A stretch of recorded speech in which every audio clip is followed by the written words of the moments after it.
Hello to everybody out there, if anyone's watching yet. It's nice to be with you all today. All right, we got a couple people joining on. We're gonna keep the live video up here before we really get started, give people a chance to get on the stream, like it, share it, tell your friends that we're live and on the air. For those of you that don't know me, my name is John Lustrea. I'm with the National Museum of Civil War Medicine. I'm the education coordinator there. And I'm thrilled to be joined today by historian James Horn, who I will probably call Jimmy for the duration of the episode because that's what I call him regularly in real life. So welcome, Jimmy. Thanks for having me. It's always good to hear from the museum and yourself, John. Yeah, so Jimmy has worn many hats over his professional career. He had a brief stint at working at the National Museum of Civil War Medicine.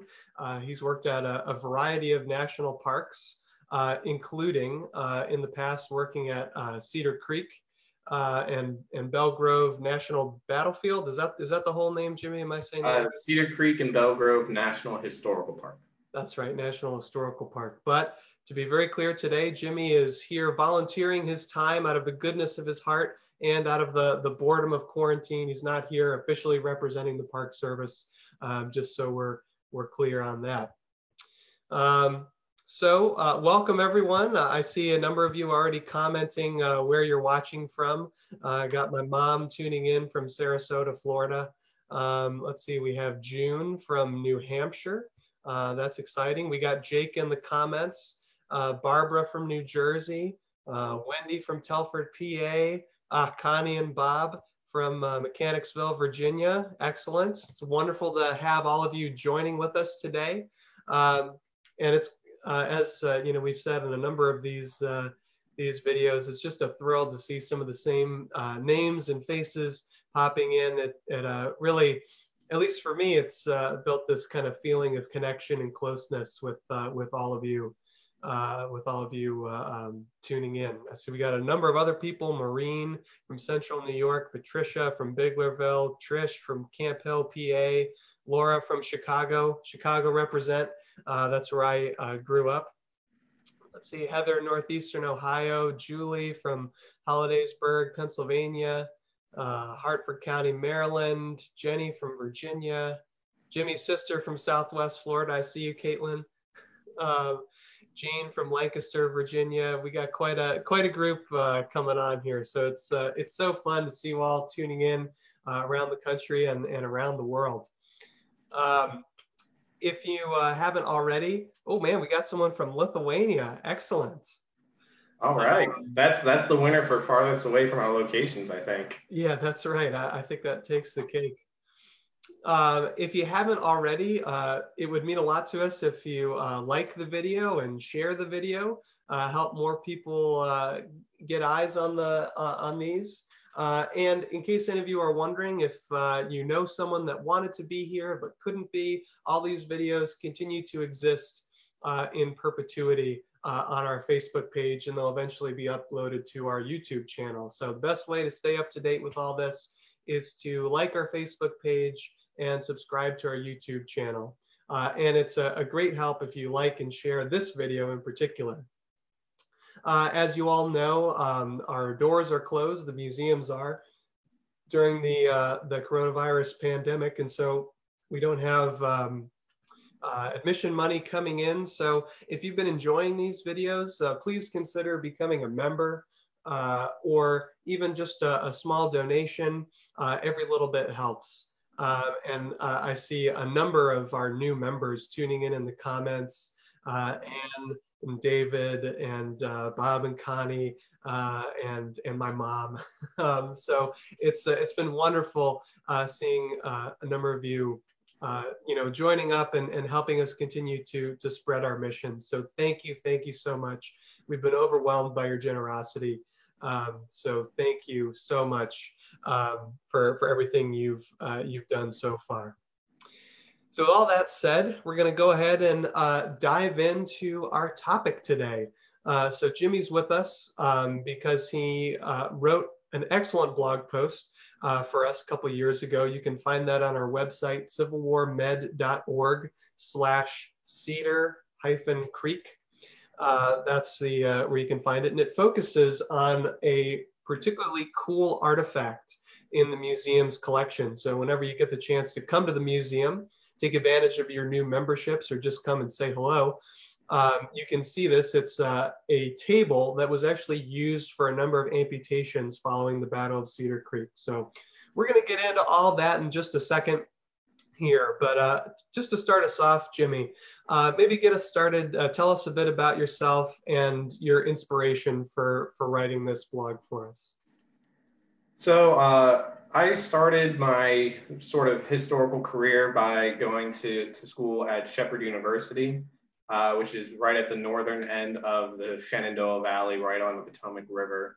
And through a lot of my early career, I was in that area really learning a lot about the Civil War in the Shenandoah Valley and its impacts on the Shenandoah Valley, and really how, throughout a lot of historiography of the war, people thought of the Shenandoah Valley as this sideshow. But when we dive into it, we realize how important the Shenandoah Valley actually was to the outcome of the Civil War.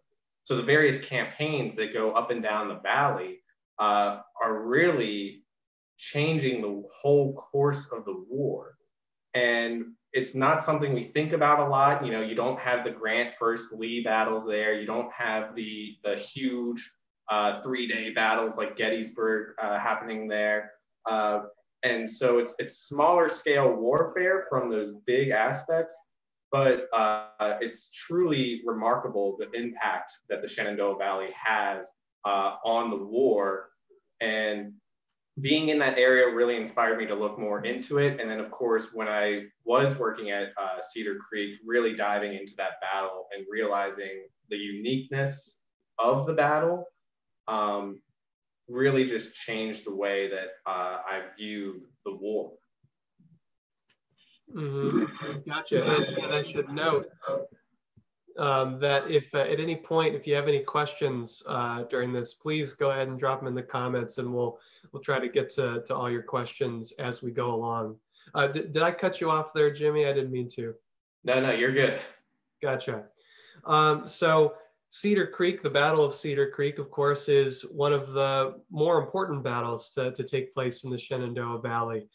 So maybe before we get into medical care and the aftermath of the battle, talk a little bit about how we got there, what happens during the battle, and its significance. Yeah, so I want to paint a broader picture to put Cedar Creek into perspective. And the picture we're looking at is, what does the war look like in the year 1864? And there's two aspects to really look at in 1864. There is, first and foremost, the military aspect. And when we're looking at the military aspect in the Eastern Theater of War, you're looking at first in the spring at that overland campaign, really where Grant and Lee start going after one another. And the result of the overland campaign is an incredibly bloody month of May of 1864, but Union successes that have led them to trap Lee at Petersburg. And Petersburg is going to turn into this big stalemate, eventually a 9-month siege. What this does is it forces Lee to have to try different things to get out of Petersburg. And one of the things he's going to do is he's going to take one corps of his army under the command of Jubal Early, and he's going to send him to the Shenandoah Valley to use the valley as an avenue of invasion into the north, which Early is going to do quite successfully. And he's going to fight a small battle right outside your all's doors there in Frederick at Monocacy.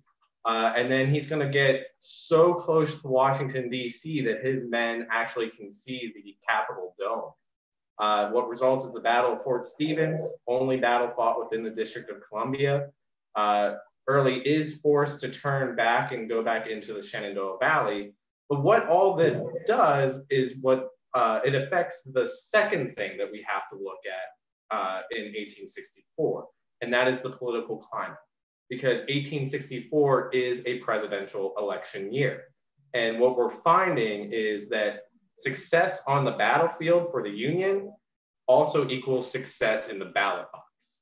So here we are in the summer of 1864, and for the third time, the Confederates have used the Shenandoah Valley to launch a major campaign into the North. And this time they almost took Washington, D.C. They almost took the capital. This really hurts Lincoln's re-election chances. He really feels like he's not going to be re-elected. In August of 1864, he drafts a letter basically telling his administration he does not expect to be re-elected. But what this does is it forces Lincoln and the higher ranking generals to realize if they are going to have any chance of winning the war before Lincoln is out of office, they have to take care of the Shenandoah Valley. That has been the thorn in their side throughout the entire war. They've actually nicknamed it at this point the Valley of Humiliation.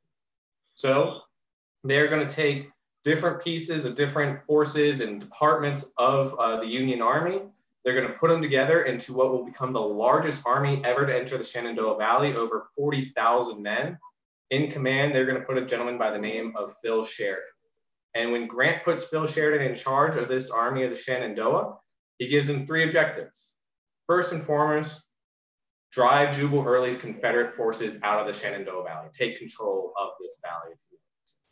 Second, destroy the valley. He wants to launch a total war campaign. The valley had a lot of natural resources, specifically wheat. It's nicknamed the breadbasket of the Confederacy. So, get rid of all that. And then third is going to be don't lose, which sounds like a very obvious thing that, Phil Sheridan, don't lose. But this is all going to take place in the fall of 1864. Of course, we hold our elections in November. And what has happened is, with this likelihood that Lincoln might not be elected, the Democratic Party, under their candidate George McClellan, has come out with a plan that they are running on, which is peace at all costs. Peace at all costs can mean a lot of different things. It can mean suing for peace and having two countries. It can mean allowing the southern states to come back in, but slavery still be intact. We don't really know what peace at all costs could mean, or will definitely mean, but we know what it could mean. So before any of that happens, we have to make sure, if we can get Lincoln reelected, to do that. In order to do that, you can't have these embarrassing losses that have been taking place in the Shenandoah Valley during the entire war.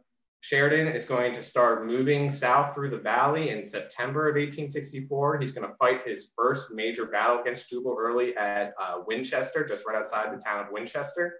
What results is the Third Battle of Winchester, bloodiest battle in the Shenandoah Valley. 9,000 men are going to be killed, wounded, or missing. But it is a Union victory. Drives Philip Sheridan, Jubal Early a little bit further south. 2 days later, they fight the Battle of Fisher's Hill, which is going to be a major Union victory. Not a whole lot of casualties, but it is a rout of the Confederate forces. And from there, he's going to chase Jubal Early south through the valley. Eventually, he's going to have taken most of the valley, and that's when he completes objective number 2, which is laying waste to the valley, burning farms, silos, fields, any resources that the Confederate Army could use are going to be destroyed over a course of about 2 weeks of total war campaign, known today as the burning. After all this, Phil Sheridan's army, rightfully, as you can imagine, thinks that they've won. They've completed all their objectives, right? So they are going to camp out along the confluence of Cedar Creek and the Shenandoah River. And Phil Sheridan even leaves his army. He goes to Washington, D.C. to start discussing plans to start moving those forces from the Shenandoah Valley to go to Petersburg, to try and help with the breakthrough of Petersburg. While he's away, little does he know that Jubal Early has received reinforcements in the Shenandoah Valley, and Robert E. Lee has given him specific instructions. Attack, attack, attack. Because Lee knows that if those forces leave the Shenandoah Valley, they're going to become his problem, and he can't afford to have that many men joining the Petersburg front.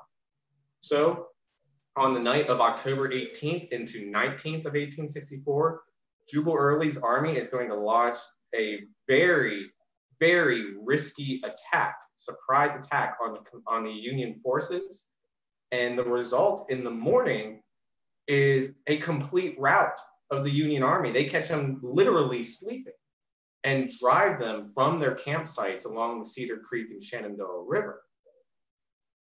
Little did they realize, though, that Phil Sheridan wasn't with his army at the time. He was on his way back from that meeting in Washington, D.C. When he was staying in Winchester, he heard the sounds of battle early in the morning, gets on his horse, rides south to Middletown, Virginia, which is right by the Cedar Creek. And he's able to rally his forces. And in the afternoon, after rallying his forces, he goes on the offensive. He attacks the Confederates. And what in the morning looked like this major Confederate victory, in the evening turns into a devastating Confederate defeat. He completely routs the Confederate forces. They're not really going to be much more of a threat in the Shenandoah Valley after such a demoralizing defeat. And it's the last really major action that takes place in the Shenandoah Valley. More importantly than just the military victory is that this all occurs 2 weeks before the presidential election. So that Republican propaganda machine gets rolling. There's going to be a poem written called Sheridan's Ride about this great come from behind victory, if you will. And it's going to be read at all the Republican presidential rallies across the nation. And sure enough, it's going to help propel Lincoln into re-election, ensuring that the war will be seen through till its end.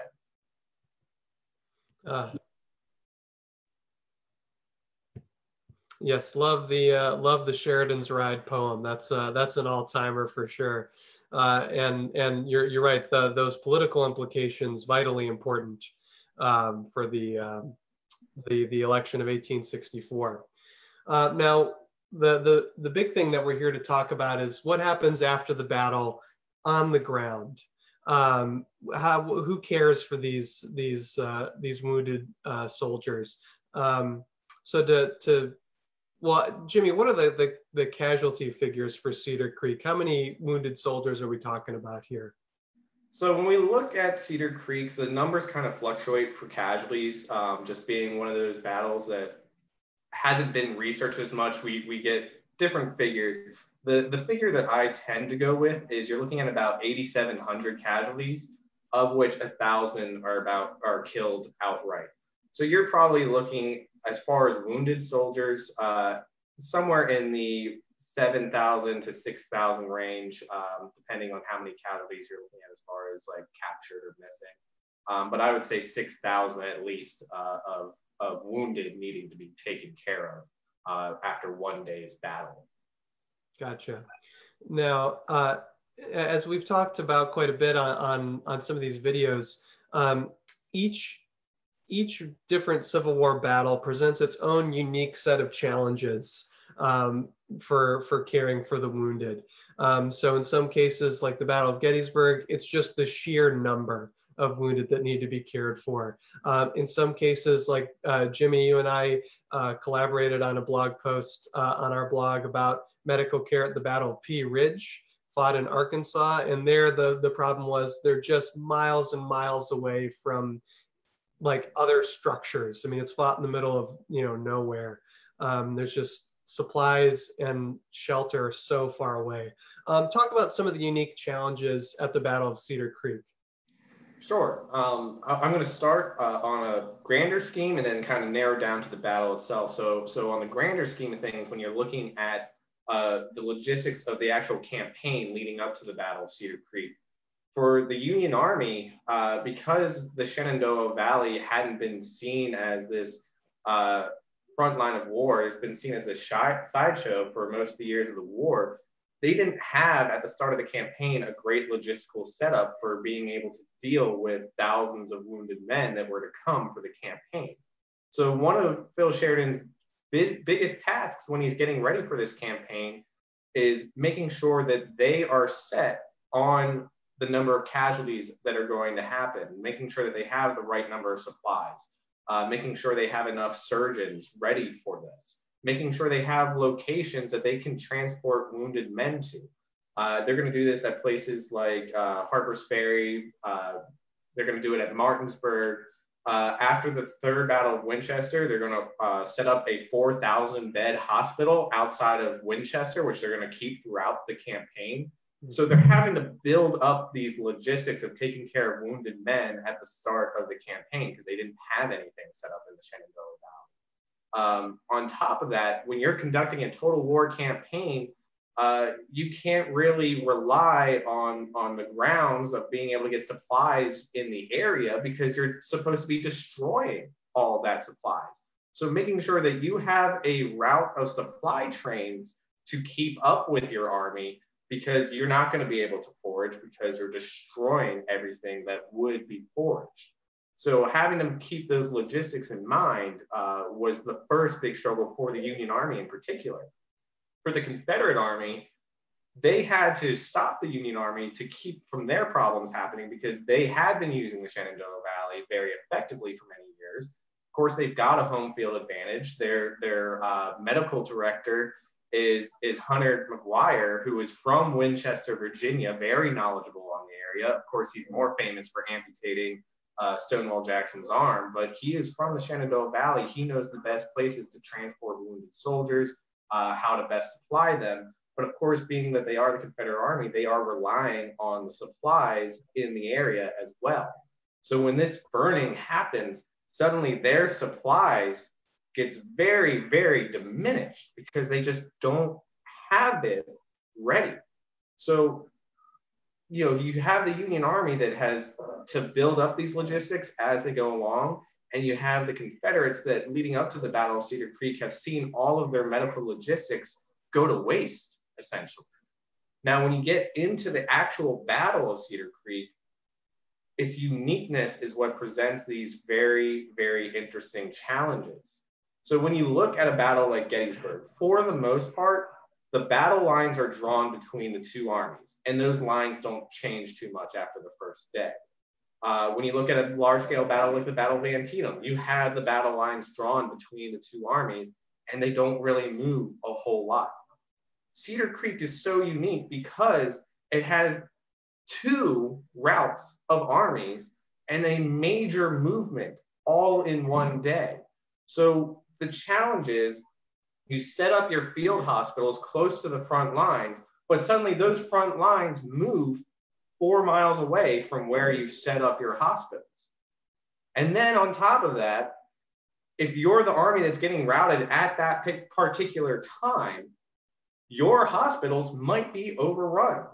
We know this happens in the morning with the Union Army. The 8th Corps loses most of its ambulances and medical wagons. The 19th Corps loses all of its ambulances and most of its medical wagons. So for the Union Army, after that morning route, it's a very stressful time trying to just get supplies and transport for the wounded. And in the afternoon, these Confederate surgeons that have been working all day in these locations they set up at the start of the battle, suddenly there's a route, their hospitals are being overrun. They might be in the middle of surgery when they get the message, hey, Union cavalry's on their way, you got to get out of here. So those changing of battle lines in one day is really going to put a stress on the medical system of both armies and how effectively they can take care of their soldiers. Mm-hmm. Yeah, I want to highlight a couple things you said there that I really liked.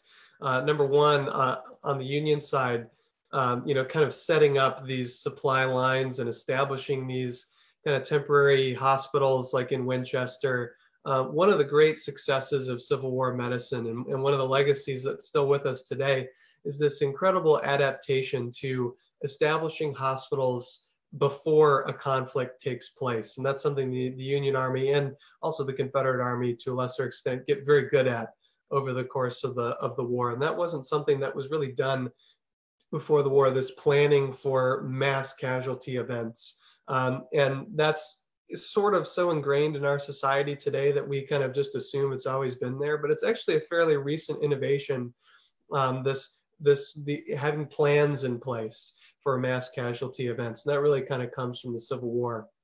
The other thing that I liked what you said about, these shifting battle lines, choosing where you're going to locate a field hospital is just as much an art as it is a skill. And I think sometimes we can think that, Civil War surgeons, as they're choosing these places, they didn't know what was going to happen, and they weren't batting 1,000. They didn't have a perfect success rate in picking good places to set up shop. And Cedar Creek is a notable example where, clearly they didn't know what was going to happen. And so it makes things tough. Now let's zoom in a little bit and get kind of specific. Talk a bit about the Stickley family and the table that's in the museum's collection, and how it was used and all that.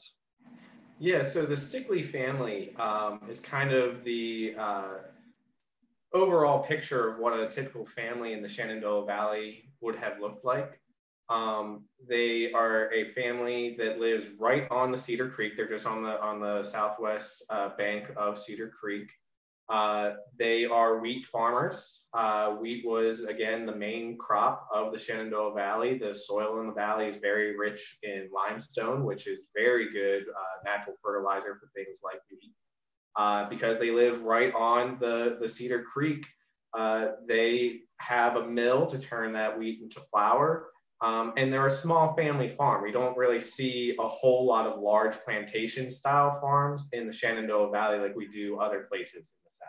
So this small family farm is more typical of what you see in the Shenandoah Valley.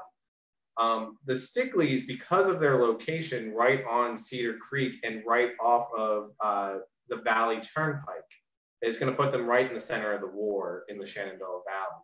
The Valley Turnpike was the main route of different armies through the valley throughout the war because it's a macadamized road. It's a quick, effective way to transport your army. And Cedar Creek is kind of seen as the mental halfway point in the Shenandoah Valley. When you look at the valley itself, it's very clearly not a halfway point, but it's strategically located between these high bluffs on the north end of the Cedar Creek that can be used as a very good defensive position by armies coming in from the north. And it's also just north of Fisher's Hill, which was nicknamed the Gibraltar of the Confederacy because it's this big defensive location. So those are the two areas that armies tended to see as the halfway point in the Shenandoah Valley. And the Stickley family is caught right between those two locations. So they see throughout the war various armies coming through. They talk about how they had this vegetable garden and they would plant the garden and have no idea if they were going to get to eat any of the food that came out of it or not. And what we see happen at the Battle of Cedar Creek is their location along the creek and along the Valley Turnpike also puts them at a location where some of the initial attacks that are going to occur across the Cedar Creek the morning of the 19th. Because they are on the south side of the creek, because they're on the side of the creek that the Confederates are coming from, Confederate surgeons see this as an ideal location to set up a field hospital. They're going to have that creek right there as sort of a natural defensive position that if things go bad that morning, if the Union Army starts to push back, they're going to have to get over that Cedar Creek to get to this hospital. So it's a safe location to build a field hospital. You have various farm buildings that you can use for shelter. And being right on the Valley Turnpike, it's a way to easily transport the wounded from the battle to this field hospital. So it's going to rapidly become this massive field hospital. And when you have this, you're going to have some sort of operating table.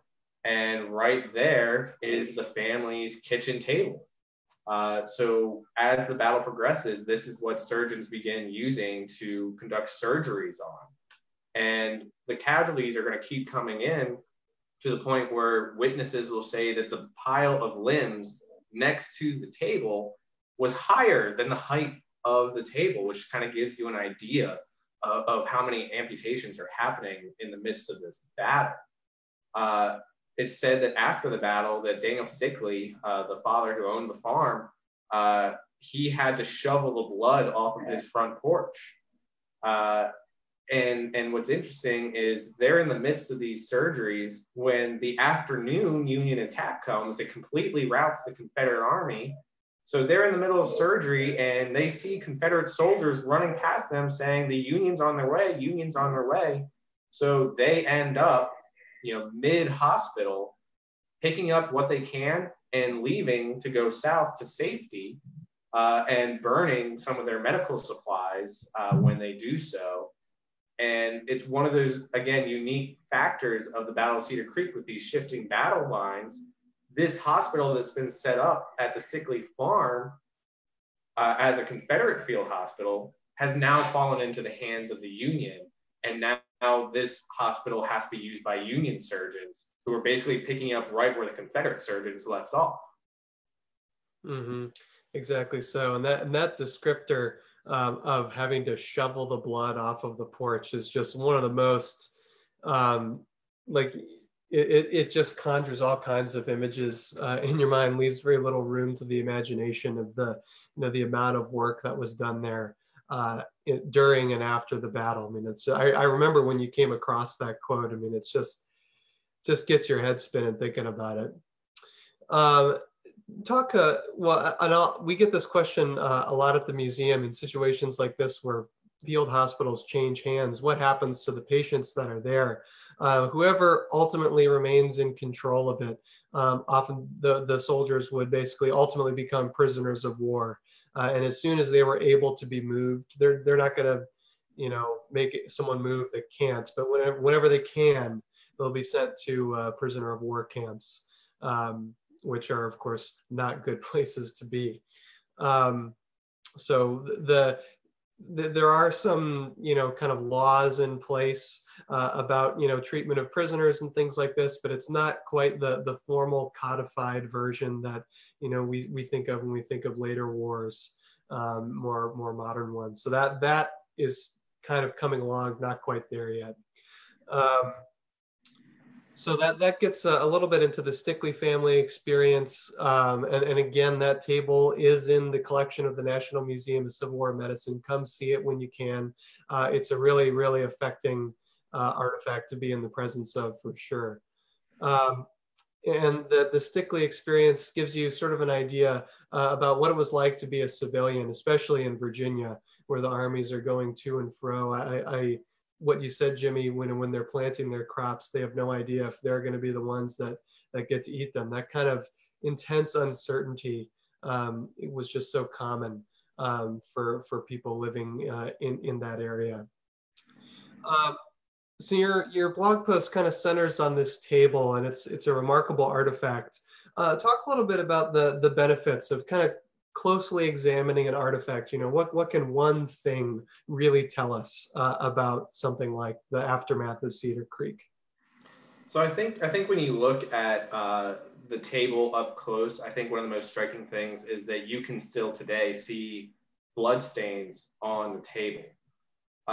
And when we think about tables today, when people who are at home watching this and they think of their kitchen table, we think of things like gathering for meals, gathering for holidays. I mean, where does everybody spend their Thanksgiving, their Christmas? It's around meals, and those meals are going to be put on these tables. So it's really this symbol of family and home, and home really brings about a sense of safety, right? A sense of security. Well, here the Stickleys have that symbol of safety, security, and family ripped out of their home to go in the midst of a horror show and take care of wounded men. Even though we know that Civil War surgery wasn't as brutal as a lot of people like to depict it, an amputation scene is still an amputation scene. To see those limbs piled up against this thing that you had gathered around for years, to eat and talk to one another, it really just shows how the war came home to certain people, how people's lives are upended by this war. And so it's a symbol not only of the care that is being taken on these soldiers, sort of a desperation care of having to use not an operating table, but a family's table.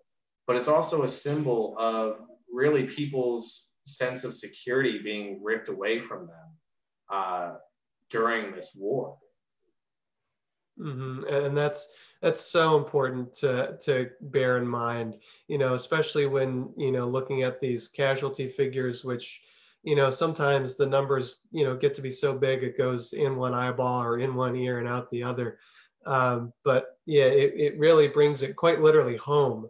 And I think that's important to remember. And even if, a family didn't have their home literally kind of taken over by an army, images of these sorts of things, notably taken after the battles of Antietam and Gettysburg and other places, images of these kind of horrors of war appear on many people's kitchen tables, in newspapers and things like that. So the intensity of the war, though not felt equally by all, is certainly felt to some degree by everyone, and none, of course, more intensely than the Stickley family in this case. But yeah, I think that's just such a brilliant point, and something that's well worth keeping in mind. Got a couple questions here from the comments here. Tina asks, was the table brought outside or did it remain in the house during the battle? So if I remember correctly, they do bring it out onto the front porch, which is part of the reason why Daniel Stickley is having to shovel the blood off the front porch after the battle. The room that it was in, the dining room, likely was probably just too small for surgeons to effectively move around in. So they probably wanted to move it to somewhere with more space, but with some covering, which is why we suspect the front porch to be where they moved it to. And also perhaps for better light as well. Correct. Let me see here. Jean asks, when was the kitchen table received in the museum's collection? That I don't know off the top of my head. I'm wondering if Jake, who's lurking in the comments, happens to know that information off the top of his head. We'll stand by Jean for that. Let's see here. Jenny asks, what POW camps were rebel prisoners taken to from this battle? Do you happen to know that, Jimmy? So the initial place they were transported to, if they were wounded, they were transported to that hospital that Sheridan ordered to be set up outside of Winchester. There's actually some great stories of a woman by the name of William A. Davis, who would make sure she went to the hospital specifically to feed the Confederate prisoners and make sure she got them some extra food and things like that. If they weren't wounded or when they were recovered enough to move, a lot of them were transported to Harper's Ferry. They used a lot of the burnt out armory buildings as prisons. And that was more of a holding place to then transport them to larger POW camps. So they kind of got dispersed from there to some of the more famous POW camps that you think of in the North. But that's kind of the transition they did, first to Winchester, then to Harper's Ferry, and then disperse them out into the Union prison camps in the North. Gotcha. So there wasn't one specific place that basically took all of the prisoners from Cedar Creek. Right. There was probably one or two places that got the bulk of the prisoners, just kind of like we see from the Confederate side. All the prisoners of war, or most of the prisoners of war from Cedar Creek end up in Andersonville, but that's not the only place that they end up. Got it. Let me see here. Thought I saw. Jenny asks, did the Stickleys stay in the house after the war? Did they end up moving away after this? So if I remember correctly, they actually end up staying in the Stickley house for a good while after the war, I think even into the early 20th century. So it remains in the house. It's kind of surprising when you think about how much financial burden the Stickleys were probably under, like we talked about with their food kept being taken during the war. In August of 1864, before the actual burning, as we call it, happens, Sheridan's forces do at one point burn that grain mill that they have on the Cedar Creek. So they go through a lot of financial trouble, but I'm not 100% sure how long they're in the house after the war, but I'm pretty sure that it's for a good period of time that the Stickleys owned property. Yeah, and that's a choice that basically all families that lived on or near Civil War battlefields had to make. Do you stay and try and pick up the pieces, or do you go? And another family that we at the museum talk about quite a bit, the Pry family, and we operate the Pry House Field Hospital Museum on Antietam battlefield. Their property is also used as a field hospital after the battle, and it financially ruins them basically, and they just decide, they throw their hands up and say, we just need a fresh start, and they end up moving to Tennessee. But some families stuck it out, like the Stickley family. Let me see here.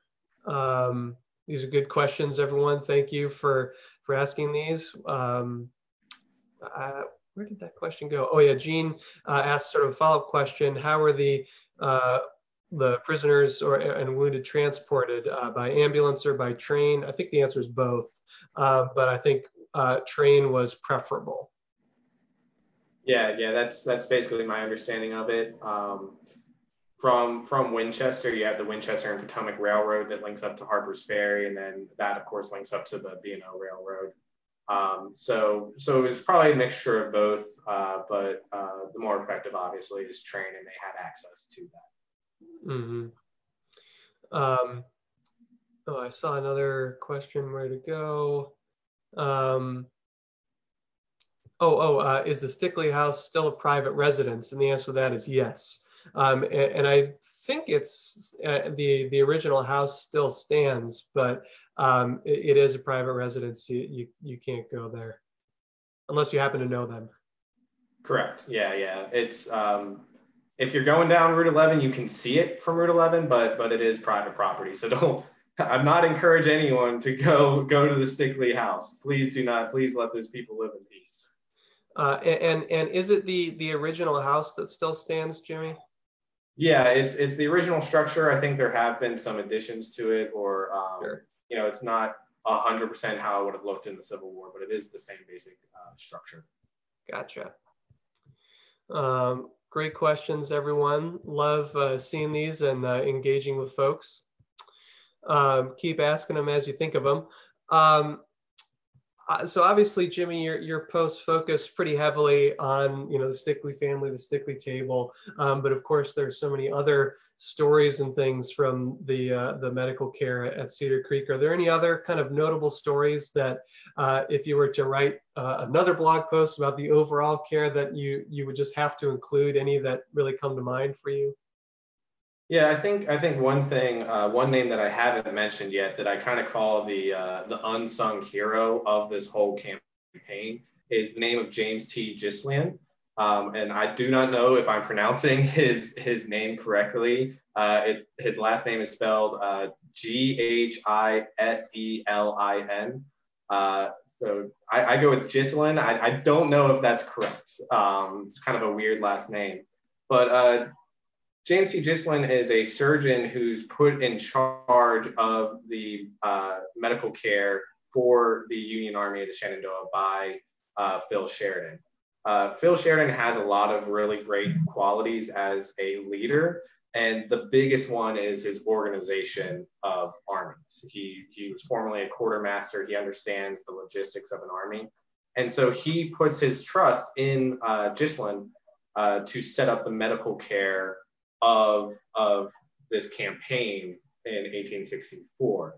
And so it's through Gislin that he's going to make sure that they have the supplies they need for these mass casualties. He's going to set up all these hospitals, sometimes at the request of Phil Sheridan. And so he really puts in place a system that allows the Union Army to effectively treat their wounded throughout the campaign. There's also some interesting stories of residents in the valley having to deal with this. We've talked about the Stickleys, obviously. There's also Mary Helen, who was a resident of Middletown, which is where the Battle of Cedar Creek kind of happens around. And she was actually a Union sympathizer living in Middletown. And when this rout in the morning is taking place, when Union soldiers are running through the town being shot down by their Confederate chasers, a Union soldier is shot in her front yard. And she actually flags down a Confederate ambulance, and she insists that they take this wounded Union soldier in their ambulance. She stands in front of it and says, "You're not leaving until you take this man." So that's always kind of an interesting story that comes out of civilians wanting to help care for the wounded during this battle. You also have to look at the town of Newtown, or what is today Stevens City, which is just north of Middletown. It's just north of where the Union Army draws its afternoon lines. Because it's on Route 11, or at the time, the Valley Turnpike on the way to Winchester, where the Union Army was retreating before Phil Sheridan corralled them and got them to go back. Stevens City really becomes in itself a big hospital town. These surgeons that are running with everyone else look to this small town that they've stumbled upon in their retreat, and they start taking over buildings to turn into hospitals for the wounded that they've been able to get out from that morning. So it's kind of interesting when you look at the communities around the Battle of Cedar Creek. It's not just Middletown, which is the main town that the battle's happening around, that gets affected by the hospital. You also have hospitals in what is modern day Stevens City, at the time Newtown, and then south of the battlefield, you also have the town of Strasburg. Mm-hmm. Yes, great stories with both Ghislaine and you just said her name, the woman's name. Mary Helen. Mary Helen, thank you. Who demands that someone be placed on the ambulance. Another good question from the comments talking about Mary Helen being a Union sympathizer. Marcia asks, did the Stickley family kind of lean one way or the other in their sympathies? So the answer to that is, quite frankly, I don't know. Again, they're kind of that quintessential family of the Shenandoah Valley, which the Shenandoah Valley, just the nature of the small family farms that they have.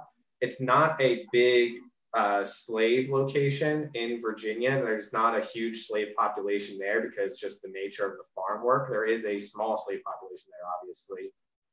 And they do talk about the Stickleys do, that they are actually morally opposed to slavery. But they did at one point, their mother inherited some slaves, and they lived on the farm. Whether or not they were free or enslaved when that happened, I don't know. But the Stickleys don't really talk about a whole lot their views on being pro-Union or pro-Confederate.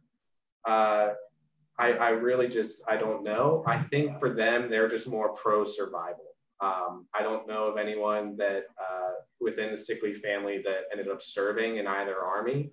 And what you also have in the Shenandoah Valley, in a lot of these small farms, you have a lot of people that are just morally opposed to war. You have a lot of pacifists, and I don't know if the Stickleys were part of that faction or not. But I've never seen any documentation saying they were pro one way or the other.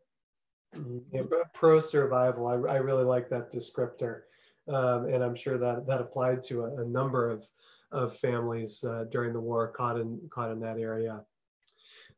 Jean asks again, what would they do with the arms and legs after amputation, and if we think there are any buried on the property? The answer is probably yes. That was common for them to bury limbs, right where they. On the property where they were amputated, and I think about a year or maybe year or two ago now, they discovered a limb pit from a field hospital on the Second Bull Run battlefield. Location undisclosed, but the museum played a part in identifying the surgeon who probably conducted the operations and all that. There was a great story, I believe, in the Washington Post about that, and that was a very common phenomenon. What's happened. Let me see here. Tina asks about Millwood. Any buildings taken over in Millwood to house the injured? I'm assuming that's a nearby town. I'm not sure. That's not one of the towns that I looked into too much as far as where hospitals might have been. It's entirely possible. The big ones, like I said, were Middletown, Strasburg, and Stevens City, or what was at the time Newtown. So I can't say one way or the other if they had them in Millwood. Yeah, but of course, the reality is if there were structures near the battlefield, odds are they probably cared for at least a couple wounded soldiers. That's just the nature of Civil War battles. Any closing thoughts about Cedar Creek, the battle, medical care afterwards, or just anything in general? Any final thoughts on all this, Jimmy? I think going back and revisiting this, a lot of what I focused on in my research was the preparation for battle, the preparation for the campaign. And we always have to sit there and learn from history, learn the lessons from history. And so we need to connect it to modern day when we can. And so, of course, we're all, the reason why we're doing this virtually, the reason a lot of these programs are happening is because of the modern day pandemic that we're going through. And one of the lessons of this is you keep hearing the terminology being used around this is that this is a battle. This is a war that we're fighting against a virus. And I think that's very important because when you look at, just from this campaign, having to set up and get the materials needed for mass casualties was so important to the success of the campaign. And when we look at the modern day pandemic, it's the same thing. Getting ready for mass hospitalizations. So, using that terminology that it's a battle is really quite true because we're having to make sure that we're prepared for such an event. The danger in the modern day pandemic was never that we were going to have over 1 million cases. The danger was we were going to have over 1 million cases in such a short amount of time. And that's what you see in battles in the Civil War. It's what you see in any battle throughout history is, are you able to take care of a mass influx of patients in such a short amount of time? So, I find it very interesting when they use that terminology that this is a battle and we have to prepare for it like it is a battle, because sure, it's not a war in the traditional sense, like what we're talking about here, but it is a war in the sense of having to take care of massive amounts of people all at once. That's a great connection, Jimmy. I love that. Just had several more questions come in. Let me see here. Tina asks, are there any primary sources I could get to read more about the medical situation at Cedar Creek?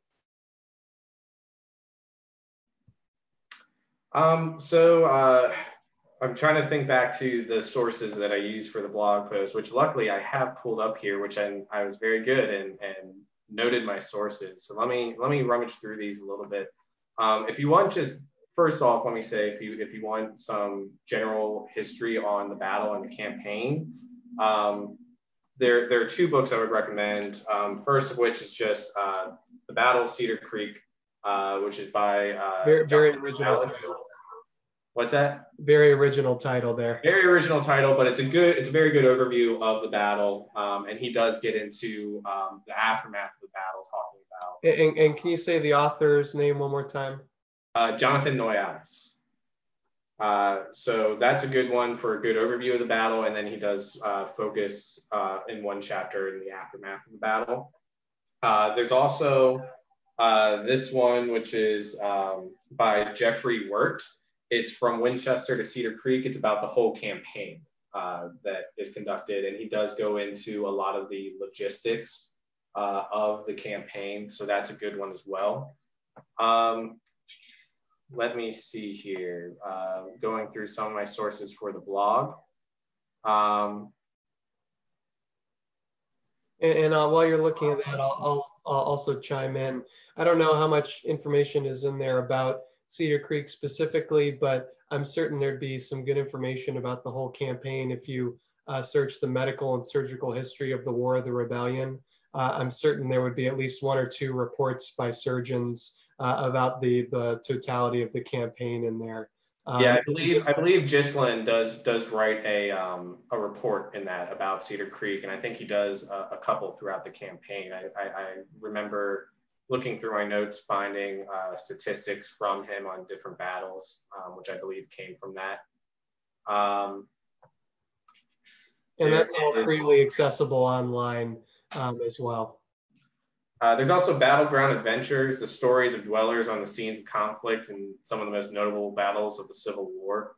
That came out in 1915 by Clifton Johnson, but he's taking eyewitness accounts of these various battles. So that's where a lot of it came from too. I have Southern Historical Society papers in there. I'm not going to go through all of these, but if you want some good source material, if you go to that blog, again, it's civilwarmed.org/Cedar-Creek. That blog post at the bottom is noted. Thank you for that, Jimmy. And thank you to all of you for watching. This has been very, very fun. If you liked the video, consider liking the video. If you enjoyed the video, consider sharing the video. Sharing it on your Facebook page. Tell your friends about it that you think might enjoy it, or even tell friends you think won't enjoy it. Tell them about it anyway. Thanks so much for tuning in. If you've been enjoying all of these videos, please consider becoming a member. It helps the museum continue to bring programming like this to you. Since we haven't been able to bring admission. The lowest level of membership's just $25 a year. That's like, a little bit over $2 a month. And you probably pay more for that for Netflix. So if that helps you get over the hump, then that's great. If you're not at a place where you can do that, even just a one-time donation of $5 makes a huge difference for the museum. It all adds up. So if you consider doing all that, giving financially, that'd be great. If you can't, you can share the video and just tell more people about it. So thank you again for watching. It's been a pleasure spending time with you all on this, what day is it? Wednesday, I guess. And thank you, Jimmy, for coming on with us. Thank you for having me. All right. This is John and Jimmy signing off.